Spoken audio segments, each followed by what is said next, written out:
नमस्कार दोस्तों, खबर आपने देख ही ली होगी कि उत्तर प्रदेश सरकार अनेकों शहरों का नाम बदलने के बाद अब अलीगढ़ का भी नाम बदलने के ऊपर विचार कर रही है और कहा जा रहा है कि इसका नाम बदलकर अलीगढ़ से अब हरिगढ़ कर दिया जाएगा। तो आखिर भारत में सरकारें जगहों के नाम बदलती क्यों है? कभी आप सुनते हैं कि किसी शहर का नाम बदल दिया गया, कभी आप सुनते हैं कि किसी रेलवे स्टेशन का नाम बदल दिया गया, किसी एयरपोर्ट का नाम बदल दिया गया, कभी तो पूरे के पूरे राज्य का ही नाम बदल दिया जाता है, उसकी स्पेलिंग बदल दी जाती है, कुछ ना कुछ इस तरह से चेंज करते रहते हैं। तो आखिर ये चेंज करने से क्या फायदा होता है? क्या इससे कोई नुकसान भी होता है? क्या इससे कोई इसके रास्ते में कोई चैलेंजेस भी आते हैं, कोई बाधाएं भी आती हैं? क्या इससे कोई परेशानी भी उठानी पड़ती है, कुछ चैलेंजेस आते हैं? और आखिर ये जब किया जाता है तो करते कैसे हैं, इसका प्रोसेस क्या होता है? इन सभी बातों को लेकर हमारा आज का ये वीडियो है, इसको अंत तक पूरा जरूर देखिएगा। आपके एग्जाम में अलग अलग तरीके से ये काम आएगा, इसमें मेंस पर भी बहुत अच्छे क्वेश्चन बन पाते हैं, तो जरूर इसको देखिए। भारत एक विविधताओं से भरा हुआ देश है और इन विविधताओं को रिप्रेजेंट करने के कई तरीके हो सकते हैं। उनमें से एक तरीका जगहों के, शहरों के, राज्यों के नाम भी है। नामों के माध्यम से भी इंडिया की डाइवर्सिटी को रिप्रेजेंट किया जाता है, उसको एक्सप्रेस किया जाता है। लेकिन आजादी के बाद से अभी तक आपने देखा होगा कि ढेरों नाम बदले गए, कभी किसी कारण से, कभी किसी कारण से। शुरुआत में ये जो नाम चेंज करने की प्रक्रिया थी वो इसलिए हो रही थी क्योंकि अंग्रेजों के समय में जो स्पेलिंग्स इस्तेमाल किए जाते थे हमारे शहरों के, हमारे जगहों के नाम के, वो अलग तरीके के होते थे। तो स्पेलिंग ठीक की गई, इसमें ट्रांसलिटरेशन में कभी कोई प्रॉब्लम आती थी, कभी इसके लिए किया गया, कभी रीजनल जो लोकल कल्चर है उसको ज्यादा प्रोमिनेंस दिखाने के लिए, उसको रिप्रेजेंट करने के लिए नाम बदले गए। तो अलग अलग कारणों से नाम बदले गए, नाम कई बार बदले गए।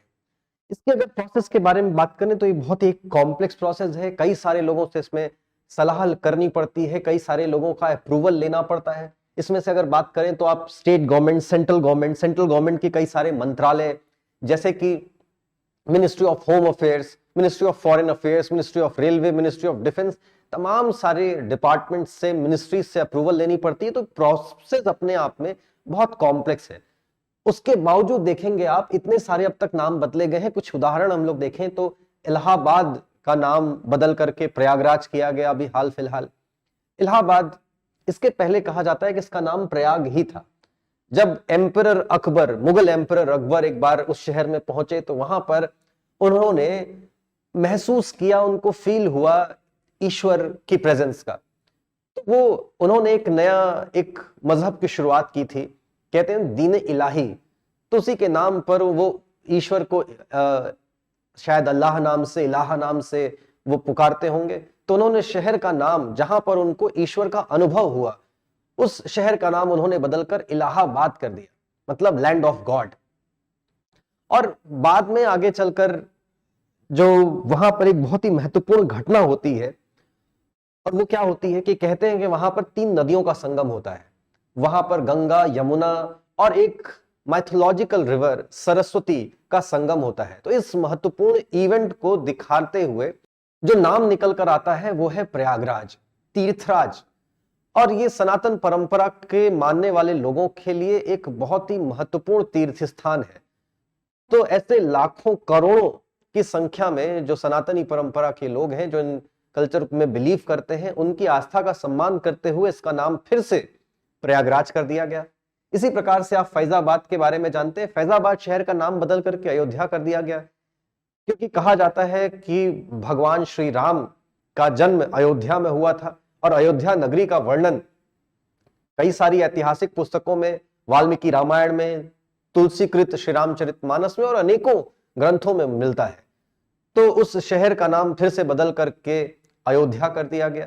उस पूरे के पूरे डिस्ट्रिक्ट का नाम, देखिए फैजाबाद जो डिस्ट्रिक्ट थी उसके अंदर में भी अयोध्या नाम की एक जगह थी, लेकिन फिर फैजाबाद पूरे डिस्ट्रिक्ट का ही नाम बदल करके अयोध्या कर दिया गया। जो फैजाबाद नाम था ये वहां के नवाब सादात अली खान के द्वारा रखा गया था। फिर बाद में आगे चलकर आप देखेंगे किसी तरह से उसके पहले बॉम्बे से बदल करके मुंबई किया गया था नाम शहर का। अब बॉम्बे जो नाम था ये पोर्चुगीज टर्म बॉम बहाई से बना था, जिसका मतलब होता है गुड बे, एक महत्वपूर्ण बे, बे मतलब खाड़ी। तो मुंबई में आप जानते हैं खाड़ी रीजन है, तो उससे संबंधित एक नाम था बॉम्बई, से रिलेटेड बॉम्बे आया था।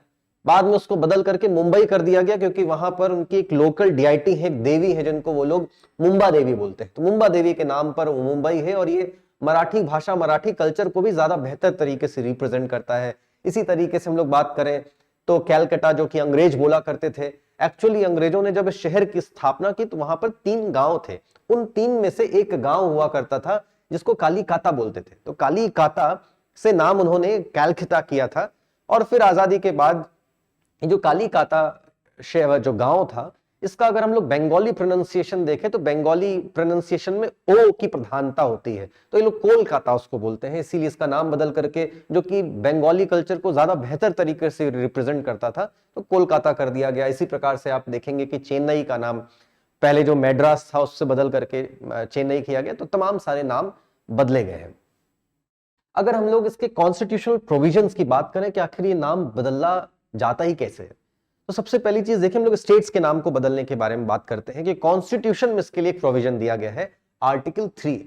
आर्टिकल 3 अगर मैं आपको दिखाऊं एग्जैक्टली पढ़कर, तो देखिए आर्टिकल 3 क्या बोलता है। आर्टिकल 3 बोलता है कि अगर इंडिया में कोई नया स्टेट क्रिएट करना हो, कोई एग्जिस्टिंग स्टेट की बाउंड्री चेंज करनी हो, 2 स्टेट्स को मर्ज करना हो, एक स्टेट को तोड़ना हो कई हिस्सों में, या फिर उसकी बाउंड्री चेंज करनी हो, उसका नाम बदलना हो, ये सारी की सारी अथॉरिटी इंडिया की पार्लियामेंट को दी गई है। अब अथॉरिटी पार्लियामेंट के पास है, तो पार्लियामेंट अपनी इस अथॉरिटी को एक्सरसाइज कैसे करती है? इसको एक्सरसाइज करने के लिए एक प्रोसेस है। प्रोसेस क्या होता है? सबसे पहले समझिए कि अगर पार्लियामेंट को ये अथॉरिटी मिली हुई है, तो पार्लियामेंट चेंज करने के लिए ऑब्वियसली पार्लियामेंट में कोई बिल लेकर आएगी, लेकिन बिल पार्लियामेंट अपने आप नहीं ला सकता। बिल लाने के लिए पार्लियामेंट को एक रिकमेंडेशन चाहिए प्रेसिडेंट साहब की, और पहले से एक रिकमेंडेशन चाहिए। जनरली आप जानते होंगे कि कोई और बिल होता है तो कैसे पास होता है, उसका तरीका ये होता है कि पार्लियामेंट में बिल आता है, डिस्कशन होता है, डिबेट्स होती हैं, फिर वो पास होता है लोकसभा से, राज्यसभा से, या राज्यसभा और लोकसभा से। तो दोनों सभाओं में पास होने के बाद वो जाता है अप्रूवल के लिए राष्ट्रपति जी की। लेकिन अगर आर्टिकल 3 को एक्सरसाइज करने के लिए कोई बिल आया है, तो पहले उसमें प्रायर रिकमेंडेशन चाहिए होती है प्रेसिडेंट साहब की, फिर वो पार्लियामेंट में टेबल किया जाता है। लेकिन एक और चीज, प्रेसिडेंट साहब पार्लियामेंट को रिकमेंडेशन देने से पहले एक और काम करते हैं। वो क्या? कि वो संबंधित राज्य, जिस राज्य का मामला है, जिस राज्य का नाम बदलना है, बाउंड्री चेंज करनी है, उसको तोड़ना है, 2 राज्यों को मिलाना है, अगर ऐसा कुछ है, तो उस राज्य या उन राज्यों की विधायिका से वो परामर्श लेते हैं, उनको वो मामला रेफर करते हैं। वो बोलते हैं कि आप जरा अपना व्यू बताइए कि आपके यहाँ पे आपका मैंडेट क्या कहता है, आपके यहाँ लोग क्या चाहते हैं। तो वो स्टेट लेजिस्लेटिव असेंबली से एक सलाह मांगते हैं। उनसे जब सलाह आ जाती है, वहां से मान लीजिए कि कोई प्रस्ताव लाया गया विधानसभा में और वो पास हो गया या गिर गया, जो भी, वो उसके बाद उसका रिजल्ट प्रेसिडेंट साहब तक पहुंचाया जाता है। तो स्टेट से आए सुझाव के आधार पर प्रेसिडेंट साहब अपना एक रिकमेंडेशन पार्लियामेंट को देते हैं। अब देखिए, स्टेट लेजिस्लेचर से जो भी सुझाव आया होगा कि वो परिवर्तन चाहते हैं या नहीं चाहते हैं, इसको प्रेसिडेंट साहब मानने के लिए बाध्य नहीं है। वो चाहे तो माने, चाहे तो ना माने, ये प्रेसिडेंट साहब के डिस्क्रिप्शन के ऊपर है। इसके बाद पार्लियामेंट में एक प्रस्ताव लाया जाता है, बिल आता है, और पार्लियामेंट में बिल आने के बाद उसको सिंपल मेजोरिटी से पास करना होता है। अगर सिंपल मेजोरिटी से दोनों हाउसेज में पास हो गया, तो वो जो भी चेंज किया जाना है उस पर मुहर लग जाती है और वो इंप्लीमेंट हो जाएगा उसके कुछ समय के बाद से। और ये जो स्टेट्स के नेम चेंज करने का, बाउंड्री चेंज करने का, ये सारे चेंजेस करने का ये जो प्रोसेस है, ये देखिए, शुरू करने की अगर हम लोग बात करें, पार्लियामेंट और स्टेट लेजिस्लेचर कहीं पर भी शुरू हो सकता है। ऐसा भी हो सकता है कि स्टेट लेजिस्लेचर को पहले लगे कि हमारे स्टेट का नाम बदलना चाहिए, और पहले वो अपने यहाँ राज्य में अपने लेजिस्लेचर में एक प्रस्ताव लेकर आए, उसको पास करा दें, और फिर वो प्रेसिडेंट साहब के पास भेज दें। फिर प्रेसिडेंट साहब पार्लियामेंट को एक रिकमेंडेशन दें कि देखिए भाई, स्टेट का जो लेजिस्लेचर है उसने अपना नाम चेंज करने की एक गुहार लगाई है, इसके ऊपर एक बिल लेकर आई है। या फिर ऐसा भी हो सकता है कि पार्लियामेंट में ही बैठे हुए लोग पहले सोचे कि नहीं नहीं, इस राज्य का नाम बदलना है, और फिर वो राष्ट्रपति जी से बोले, राष्ट्रपति जी स्टेट विधानसभा से बात करें, वहां से एडवाइस आए, फिर प्रेसिडेंट साहब अब लिखित में एक रिकमेंडेशन दे पार्लियामेंट को, फिर पार्लियामेंट में ये बिल लाया जाए और ये कार्य पूरा किया जाए। तो दोनों ही तरफ से इसको किया जा सकता है। राज्यों के नाम बदलने के बाद अब हम लोग अगर शहरों के नाम और जगहों के नाम बदलने की बात करें, तो देखिए, इसके ऊपर में कोई स्पेसिफिक प्रोविजन हमारे कॉन्स्टिट्यूशन में नहीं दिया गया है। इसके बारे में सिर्फ एक सेंट्रल गवर्नमेंट की गाइडलाइन है जो कि 1953 में आई थी। बस, इसके अलावा और कोई भी कॉन्स्टिट्यूशन में प्रोविजन नहीं दिया गया है। शहरों के और जगहों के नाम बदलने के लिए जो प्रोसेस है उसकी शुरुआत स्टेट गवर्नमेंट को ही करनी होती है। स्टेट गवर्नमेंट इस प्रोसेस की शुरुआत करता है, लेकिन एक्चुअली इसको इंप्लीमेंट करने के लिए उसको सेंट्रल गवर्नमेंट की अप्रूवल की आवश्यकता पड़ती है। सेंट्रल गवर्नमेंट कई सारे फैक्टर्स को कंसीडर करके उसके बाद अप्रूवल देती है। उन फैक्टर्स में कई सारे चीजें आती हैं, जैसे कि historical significance, public sentiment, linguistic affinity and so on. देखिए, कई बार जब अभी हाल फिलहाल ये जो भी नाम बदले गए हैं इन शहरों के, जहां पे भी महाराष्ट्र में आपने देखा होगा, आपने उत्तर प्रदेश में देखा होगा, तो कई बार कहा जाता है कि सेंट्रल गवर्नमेंट की ये जो गाइडलाइन है नेम चेंज को लेकर, इसका वॉयलेशन किया जा रहा है। कभी कुछ लोग बोलते हैं कि नहीं, इसका पूरा पालन किया गया है। कई बार कहा जाता है कि इसका पालन नहीं किया गया है। तो आखिर ये गाइडलाइंस हैं क्या और किन फैक्टर्स के आधार पर ये गाइडलाइंस बनाई गई हैं, जरा इनको एक बार हम लोग ध्यान से देख लेते हैं। तो आइए देखते हैं कौन कौन सी गाइडलाइंस हैं और किन फैक्टर्स को कंसीडर करती हैं। सबसे पहली चीज वो ये बात बोलती हैं कि जो नाम चेंज किया जाना है, ये कोई रेडिकल नेम चेंज नहीं होना चाहिए। ये कोई स्पेलिंग मिस्टेक हो, कोई प्रोनाउंसिएशन में कोई प्रॉब्लम आ रही हो, कोई फोनेटिक करेक्शन करना हो तभी करें। जैसे कि कैलकाटा का कोलकाता, जैसे बॉम्बे का मुंबई, इस प्रकार से अगर कुछ करना है। जैसे जबलपुर था, जबलपुर की स्पेलिंग ही काफी गड़बड़ थी और वो जबलपुर हुआ करता था, तो उसको बदल करके जबलपुर करना, ऐसा अगर कुछ करना है तो आप कर सकते हैं। कोई रेडिकल चेंज नहीं होना चाहिए। इसके अलावा it should not be based on communal और सेक्टेरियन कंसीडरेशंस।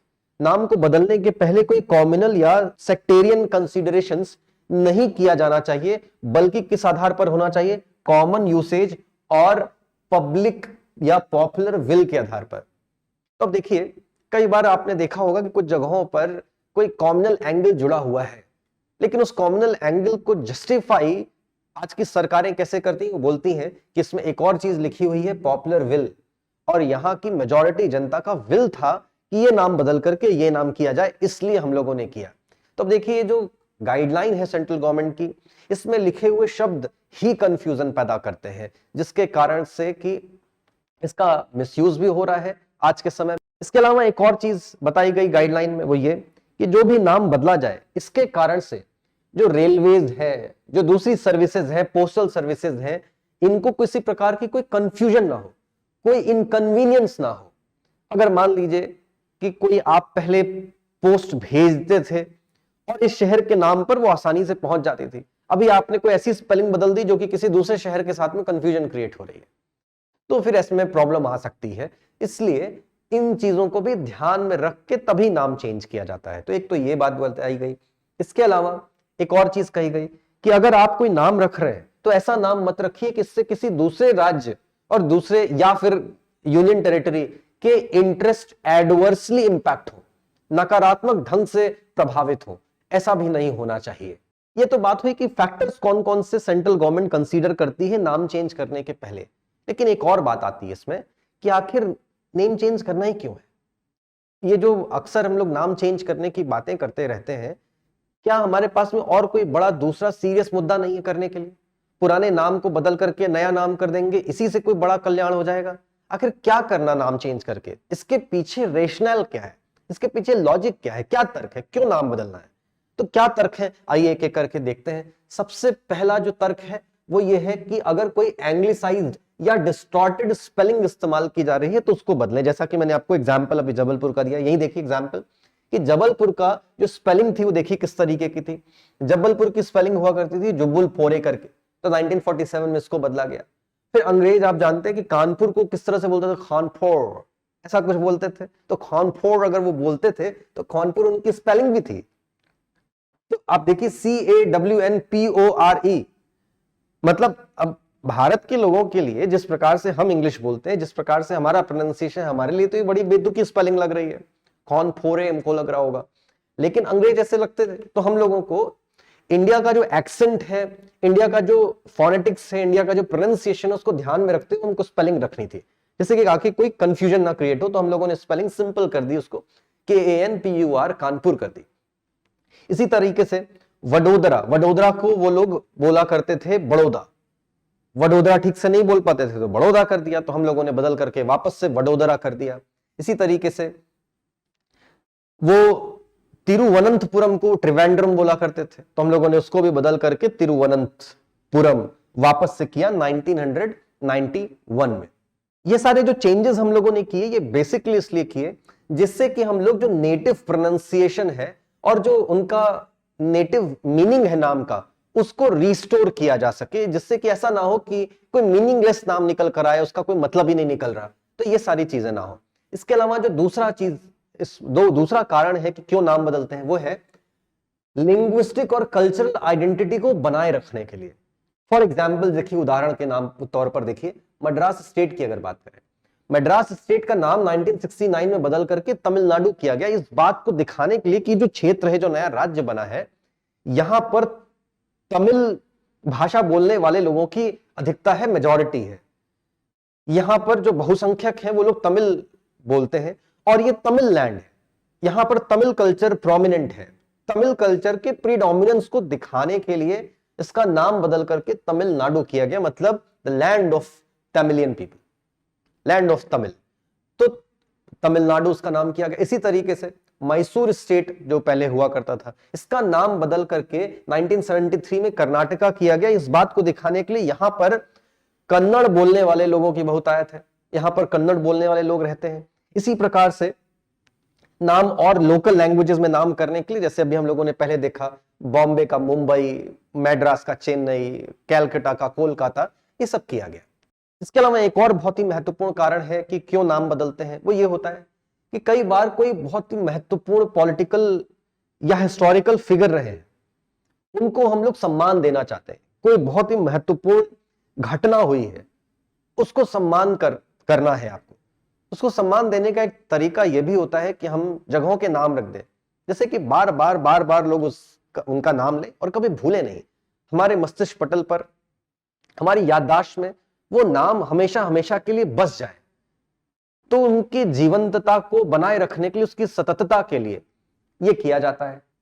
जो इलाहाबाद है, उसका नाम बदल करके प्रयागराज किया गया, क्योंकि वो एक बहुत ही महत्वपूर्ण घटना को वहां पर सिग्निफाई करना था, दिखाना था कि यहां पर 3 बड़ी नदियों का संगम होता है, और ये कॉन्फ्लुएंस ऑफ रिवर्स में भी सबसे बड़ा कॉन्फ्लुएंस है। ये 3 बड़ी माइटी रिवर्स का संगम हो रहा है, इस घटना को दिखाने के लिए प्रयागराज किया गया। इसके बाद इसी तरीके से आप औरंगाबाद की बात करिए, तो औरंगाबाद जो कि औरंगजेब के नाम पर था, उसको बदल करके संभाजी नगर किया गया, जो कि ग्रेट मराठा किंग शिवाजी महाराज के पुत्र थे। तो उनका सम्मान करने के लिए, उनका ऑनर करने के लिए शहर का नाम बदल करके अभी हाल फिलहाल आपने देखा होगा कि महाराष्ट्र सरकार ने संभाजी नगर कर दिया था। इसी तरीके से कुछ पॉलिटिकल फिगर्स की बात करें, जैसे कि दिल्ली में जो एक मेन चौक हुआ करता था, जिसको हम लोग कनॉट प्लेस बोलते थे, उस कनॉट प्लेस का नाम बदल करके 1995 में राजीव चौक किया गया, क्योंकि अपने पॉलिटिकल लीडर्स को हमको ट्रिब्यूट देनी थी। इसी तरीके से इंदिरा गांधी एयरपोर्ट किया गया, दिल्ली के एयरपोर्ट का नाम, जो कि पहले पालम एयरपोर्ट बोलते थे, नाम बदल करके इंदिरा गांधी एयरपोर्ट किया गया। कोलकाता के एयरपोर्ट का नाम, जो कि पहले दमदम एयरपोर्ट हुआ करता था, उसको बदल करके नेताजी सुभाष चंद्र बोस एयरपोर्ट किया गया। तो ये सारी चीजें इसलिए करते हैं क्योंकि हमको किसी अपने एक महत्वपूर्ण हिस्टोरिकल फिगर या किसी पॉलिटिकल फिगर को सम्मानित करना है, उनको सम्मान देना है। इसके बाद बात आती है कि आखिर नाम चेंज कर लिया, चलिए बहुत अच्छी बात है, इसका क्या फायदा और क्या इसका कोई नुकसान भी होता है? इसके एडवांटेजेस और डिसएडवांटेजेस की बात करते हैं तो देखिए, सबसे पहला जो इसका एडवांटेज होता है कि अगर आपने ठीक नाम रख दिया सही से, जो कि आपके कल्चर को रिप्रेजेंट करता है, तो लोगों के मन में सेंस ऑफ प्राइड जगा सकता है, लोगों की डिग्निटी को बढ़ा सकता है, उनकी जो बिलोंगिंग है उस क्षेत्र को लेकर वो बढ़ा सकता है, उनकी बिलोंगिंग की जो सेंस को बढ़ा सकता है, उनको उनके रूट से जुड़ने के लिए प्रेरित कर सकता है। तो उनकी जो रूट से उनका जुड़ाव है उसको बढ़ा सकता है, ये नाम का प्रभाव होता है। तो पहला एक तो ये एडवांटेज मिलता है। दूसरा इसका एडवांटेज क्या है? दूसरा एडवांटेज ये है कि अगर जो लोकल कल्चर है, लैंग्वेज है, ट्रेडिशंस है, उनके प्रिजर्वेशन को बढ़ावा मिलता है, बल मिलता है। उनको कंजर्व करने का, प्रिजर्व करने का ये एक बहुत ही अच्छा तरीका है कि आप उसी भाषा में आप नामकरण शुरू करते हैं। तो एक ये भी तरीका होता है। इसके अलावा एक और चीज है, अगर मान लीजिए कि हर जगह का नाम एक ही जैसा होगा, हर जगह हम लोग बोल रहे हैं कि इंदिरा नगर, राजीव नगर, मोदी नगर, ऐसा अगर कुछ एक ही दो लोगों के नाम पर पूरे देश भर में नामकरण कर दिया गया, तो वहां की यूनिक आइडेंटिटी क्या बनेगी? यूनिकनेस अगर नहीं होगी तो वो टूरिस्ट को अट्रैक्ट नहीं करेगा। जब टूरिज्म, आप टूरिस्ट, एज अ टूरिस्ट आप सोचिए कि आप कहीं जाना चाहते हैं तो आप हर बार कोई नई जगह एक्सप्लोर करना चाहते हैं, और नयापन आपको लगेगा कैसे? नाम से। पहली चीज तो नाम आपको अट्रैक्ट करती है, आपको लगता है कि हाँ ये कोई नई जगह होगी, सब तो घूम लिया, चलो ये नई जगह लग रही है, इसको देख कर आते हैं। तो उसकी यूनिकनेस बनाए रखने के लिए भी जरूरी है जिससे कि ज्यादा टूरिस्ट आ सके। ज्यादा टूरिस्ट जिस जगह पर आएंगे ऑब्वियसली वहां पर ज्यादा इन्वेस्टमेंट होगा, ज्यादा इन्वेस्टर्स आएंगे, वहां पर ज्यादा डेवलपमेंट हो पाएगा। तो ये चीज करने के लिए भी हम लोग कई बार नाम चेंज का सहारा लेते हैं। इसके अलावा एक और बहुत बड़ी चीज है वो ये कि अगर ठीक से नाम रखा गया है तो ये देखिए सोशल हार्मनी को बढ़ावा दे सकता है, ये नेशनल इंटीग्रेशन को भी आगे बढ़ा सकता है। कैसे? अभी मान लीजिए कि किसी जगह का नाम, कोई ऐसी जगह है जो कि जहां पर की किसी प्रकार की सेसेशनिस्ट मूवमेंट चल रही है या फिर सेसेशनिस्ट की भावना डेवलप हो रही है, और वहां पर अगर आपने वहां के लोकल कल्चर को ध्यान में रखते हुए जगहों का नामकरण करना शुरू कर दिया, रेलवे स्टेशन का नाम रख दिया, आपने वहां पर कोई नया ब्रिज बनाया, उसका कोई नया प्रोजेक्ट किया, उसका नामकरण उनके लोकल लैंग्वेज में करना शुरू कर दिया, तो उनको एक बात समझ में आएगी कि अच्छा हमारे लैंग्वेज की, हमारे कल्चर की भी रेस्पेक्ट होती है यहां पर। फॉर एग्जाम्पल अभी आप देखिए कि आसम में ब्रिज बनाया गया और ब्रिज का नाम क्या रखा गया? वहां के लोकल एक पॉपुलर व्यक्ति के नाम पर, भूपेन हजारिका जी के नाम पर भूपेन हजारिका ब्रिज रख दिया गया। जब ये किया गया तो लोगों के मन में क्या आएगा कि अच्छा देखिए हमारे बीच के, हमारे अपने एक जो पॉपुलर फिगर है उनका सम्मान किया जा रहा है। उनका सम्मान यानी कि एंटायर आसम के लोगों का सम्मान।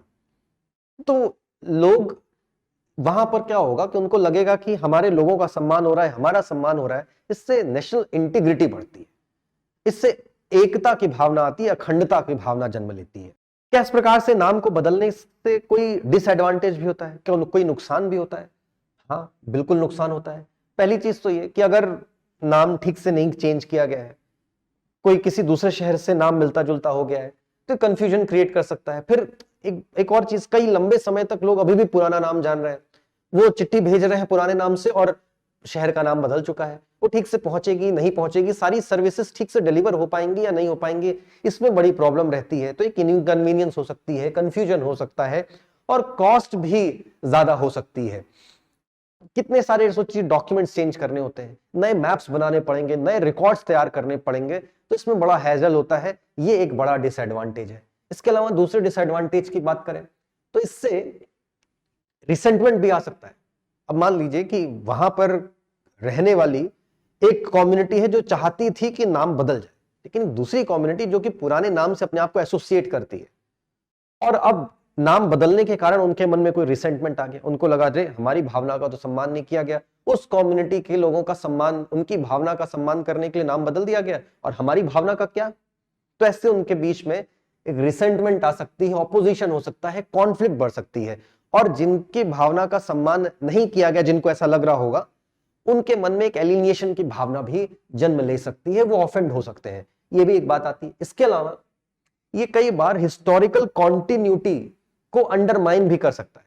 कई बार मान लीजिए कि कोई जगह है जो कि किसी हिस्टोरिकल लीगेसी को लेकर अपने आप चली आ रही, और आपने अचानक वहां पर किसी नए पॉलिटिकल फिगर को सम्मान करने के लिए वहां पर नाम रख दिया, से कि आपने फॉर एग्जाम्पल, मतलब ये सेंटिमेंटल होने के लिए नहीं बोल रहा हूं, ऐसे ही एग्जाम्पल की तरह से दे रहा हूं। मान लीजिए कि आपने आज की डेट में नरेंद्र मोदी जी को सम्मानित करने के लिए किसी जगह का नाम बदल करके अचानक से कर दिया मोदी नगर, अटल विहार, अटल नगर, इंदिरा नगर, राजीव नगर, इस तरीके से कुछ कर दिया, और वहां पर कोई उसके नाम की कोई हिस्टोरिकल लीगेसी थी, तो लोगों के मन में एक बात आ सकती है कि अरे हमारा अपना एक हिस्ट्री चल रही थी, हमारा अपना कल्चर चल रहा था, हमारा लोकल नेम जो था, हमारी लोकल कल्चर, लोकल आइडेंटिटी को रिप्रेजेंट करता था, वो पुराना नाम अभी अचानक से कहां से ये नाम रख दिया गया। कई बार ऐसा भी होता है कि पॉलिटिकल फिगर उस जगह के है भी नहीं, हालांकि वो देश के बड़े नेता है, लेकिन सब कोई इससे संबंध नहीं रख पाता, अपने आप को जुड़ाव महसूस नहीं कर पाता, और हो सकता है कि कई सारे लोग उस पॉलिटिकल आइडियोलॉजी में बिलीव भी ना करते हो, तो फिर ऐसे में कंफ्यूजन क्रिएट होती है, रिसेंटमेंट सा आता है, ये भी एक बड़ी प्रॉब्लम होती है। इसके अलावा देखिए क्या है आप नेम चेंज करते हैं तो लोगों में एक बहस छिड़ जाती है कि करना ठीक था या नहीं ठीक था, ये सही हुआ कि गलत हुआ। तो हम लोग देश के बड़े महत्वपूर्ण मुद्दों से एक्चुअली भटक रहे होते हैं। कहां हमको बात करनी चाहिए? गरीबी के बारे में, बेरोजगारी के बारे में, बढ़ती महंगाई के बारे में, अशिक्षा के बारे में, गंदगी जो फैल रही है उससे बीमारियां फैल रही हैं, लोगों के हेल्थ के कंसर्न्स के बारे में बात करनी चाहिए। तमाम सारी चीजें, तमाम सारे मुद्दे बात करने के लिए, लेकिन हम लोग सारी चीजों को साइड करके बात किस पर कर रहे हैं कि ये नाम रखना सही था या नहीं सही था। कहा जाता है ना, शेक्सपियर ने कहा था what is in the name, नाम में क्या रखा है, कुछ भी नाम रख दो आगे बढ़ो।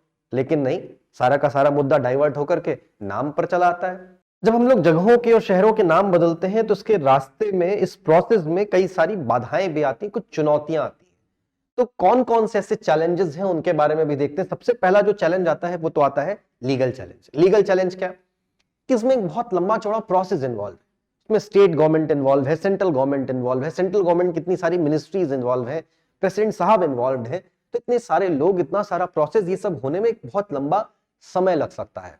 तो ये अपने आप में एक तो लीगल प्रोसीजर हो गया, ये एक लीगल चैलेंज हो गया। इसके बाद जो अगला चैलेंज आता है वो होता है एडमिनिस्ट्रेटिव चैलेंज। एडमिनिस्ट्रेटिव चैलेंज कि आपने नाम एक बार को बदल दिया, इसके बाद प्रोसेस शुरू होता है साइन बोर्ड बदलने का। आप सारा साइन बोर्ड बदलो, स्टेशनरी हर बदलो, जो स्टैम्प पेपर बनाए गए हैं वो बदलो, अगर कहीं करेंसी में नाम आ गया है तो फिर करेंसी नोट भी बदलो। ये सारा काम करना पड़ेगा। कितनी बुक्स छप गई होंगी, एनसीईआरटी छप जाती है, कितने मैप्स प्रिंट हो जाते हैं, वो सब बदलो, रिकॉर्ड्स बदलो, डॉक्यूमेंट्स बदलो, कितना सारा बड़ा काम आ जाता है। इसके अलावा एडमिनिस्ट्रेटिव प्रॉब्लम की बात करें तो और भी आता है। जो वेरियस डिपार्टमेंट्स हैं उनके बीच में आपस में कोऑर्डिनेशन होता है। अब वो कोऑर्डिनेशन कई बार बिगड़ जाता है कि सबको हो सकता है वो नाम ठीक ढंग से अभी नहीं समझ में आया हो, उन किसी एक डिपार्टमेंट में नाम बदल गया, उनके डॉक्यूमेंट्स में, उनकी स्टेशनरी में नाम बदल गया, दूसरे डिपार्टमेंट में अभी नहीं बदला है। तो अब कहीं पर कोई इलाहाबाद लिख रहा है, कहीं पर कोई प्रयागराज लिखना शुरू कर दिया, कहीं अयोध्या लिखा जा रहा है, कहीं फैजाबाद हो रहा है। तो ये सारी चीजों में भी बड़ी कोऑर्डिनेशन में प्रॉब्लम आती है। इसके अलावा इस सभी प्रोसीजर में नाम चेंज करने में कितना सारा पैसा खर्च होता है, तो बड़ा एक्सपेंडिचर इसमें इन्वॉल्व होता है। ये भी अपने आप में एक बड़ा चैलेंज है। इसके अलावा सोशल चैलेंज कि अगर मान लीजिए कि लोगों ने उसको नाम को एक्सेप्ट नहीं किया, तब क्या होगा? आपस में लड़ाइयां शुरू हो गई, कॉन्फ्लिक्ट्स जन्म ले लिया, आइडेंटिटी क्राइसिस आनी शुरू हो गई, तो क्या होगा? तो इस तरीके के भी कुछ चैलेंजेस होते हैं। इसके अलावा नाम चेंज करने में एक और चीज आती है कि बहुत सारे लोगों से डिस्कशन करना पड़ता है, कंसेंसस बिल्ड करना पड़ता है, डायलॉग्स करने पड़ते हैं, बातचीत करनी पड़ती है, डिबेट्स होती हैं, डिस्कशंस होती हैं, इसमें भी बहुत समय लगता है। तो आखिर इन सब बातों का सॉल्यूशन क्या निकलता है? वे फॉरवर्ड क्या है? मतलब ठीक है, यहां सब बातें हो गई, अब क्या करें? नाम चेंज करें या ना करें, और करें तो किस आधार पर करें? देखिए, जो सेंट्रल गवर्नमेंट का एक गाइडलाइन था 1953 वाला, वो आज भी वैलिड है। उसको तो पहली बात ध्यान में रखना ही चाहिए, कॉन्स्टिट्यूशन के प्रोविजन को ध्यान में रखना चाहिए। उसके अलावा कुछ एक दो महत्वपूर्ण बातें हैं जिनको हम लोग ध्यान में रख सकते हैं। वो क्या है? सबसे पहला तो ये कि अगर मान लीजिए कि कोई कॉलोनियल रूलर है, कोई इन्वेडर था, वो बाहर से आया भारत में, और यहां पर आने के बाद में उसने रूल करने का जो उसका तरीका था वो ठीक नहीं था, उसने ठीक ढंग से रूल नहीं किया, उसने यहाँ के लोगों का एक्सप्लॉयटेशन किया, लोगों को प्रताड़ित किया। और अगर उसका जो सेंटिमेंट देश भर में क्रिएट हुआ है वो एंटागोनिस्टिक है, तो एक नकारात्मक उसकी छवि बनी हुई है, उसको एक ऑप्रेसिव रूलर, ऑप्रेसिव एडमिनिस्ट्रेटर की तरह से देखा जाता है। तो ऐसे लोगों का अगर कहीं पर नाम, उनके नाम से कोई भी चीज है, कोई जगह है, कोई रेलवे स्टेशन है, कोई शहर है, कुछ भी है, उसको बदलना चाहिए। अभी जैसे देखिए, मैं एग्जाम्पल की तरह से बताता हूँ, डलहौजी नाम का भी भारत में एक शहर है हिमाचल प्रदेश में, उसको निश्चित तौर पर बदलना चाहिए। क्योंकि वो देखकर, वो जगह का नाम सुनकर हमारे मन में एक हीन भावना आती है, एक इन्फीरियोरिटी कॉम्प्लेक्स आती है कि अरे यही व्यक्ति था जो कि हमको कभी इसने प्रताड़ित किया था, कभी हमको सप्रेस किया था। तो हमारे मन में एक चीज बैठ जाती है, अच्छा हम सप्रेस हुए थे, मतलब हम कमजोर रहे होंगे तभी तो सप्रेस हुए। तो हमारे अंदर एक कमजोरी की भावना आती है, एक वीकनेस उजागर होती है। कोई भी ऐसी चीज देश में नहीं होनी चाहिए जो कि आपकी वीकनेस को उजागर करे, बल्कि वो चीजें होनी चाहिए जो कि आपकी ताकत का एहसास कराए, जो कि आपके अंदर एक सेंस ऑफ प्राइड जगाए, ना कि इंफीरियोरिटी कॉम्प्लेक्स जगाए। इसलिए ऐसे रूलर्स, ऐसे एडमिनिस्ट्रेटर्स के नाम पर अगर कोई जगह है तो उसको बदलनी चाहिए। ये एक तो बात देश में सब मानते हैं। इसके बाद बात आती है कि कोई कल्चरल सिग्निफिकेंस है, उसको ध्यान में रखते हुए देखिए, अगर लोकल लैंग्वेज में कोई नाम आ रहा है या हो सकता है लोकल लैंग्वेज में चीजों को प्रमोट करना चाहिए, जिससे कि हम लोग अपने देश की डाइवर्सिटी को शोकेस कर सकें, दुनिया भर में दिखा सकें, वहां के कल्चर को प्रिजर्व कर सकें। अगर ऐसा कोई रिफ्लेक्ट करता हुआ नाम है तो उसको भी प्रमोट करना चाहिए, जैसे कि हम लोगों ने किया कि मैड्रास का नाम बदल करके चेन्नई, बॉम्बे का नाम बदल करके मुंबई किया, उसको जस्टिफाई करता है ये। इसी प्रकार से अगर किसी जगह का नाम किसी पर्टिकुलर पॉलिटिकल आइडियोलॉजी के आधार पर, किसी पॉलिटिकल एफिलिएशन को जाहिर करने वाले नाम पर रखा गया है, तो उसको भी हमको बदल देना चाहिए और ऐसा कुछ रखना चाहिए जो कि उसके इंपैक्ट को मॉडरेट कर सके, उसमें मॉडरेशन में चीजें हो, उसको थोड़ा बैलेंस किया जाए, न्यूट्रलाइज किया जाए। ऐसे भी नाम हमको ऐसी जगहों पर नाम बदल सकते हैं। देखिए, भारत में शहरों के, जगहों के नाम बदलने का जो प्रोसेस है वो बहुत ही कॉम्प्लेक्स है और ये इशू भी अपने आप में socially, culturally, legally, politically, administrative आधार पर बहुत ही ज्यादा कॉम्प्लेक्स है। इसलिए नाम चेंज मतलब बार बार हम लोगों को इस तरह से नहीं करना चाहिए, लेकिन हाँ, जब भी करें तो यहां पर हमको लोगों के विशेष, लोगों के विल, लोगों की भावना, इसका सम्मान करना चाहिए। और एक चीज का ध्यान रखना चाहिए कि ये नाम चेंज करने का जो प्रोसेस है, ये अल्टीमेटली देश के लार्जर इंटरेस्ट में होना चाहिए।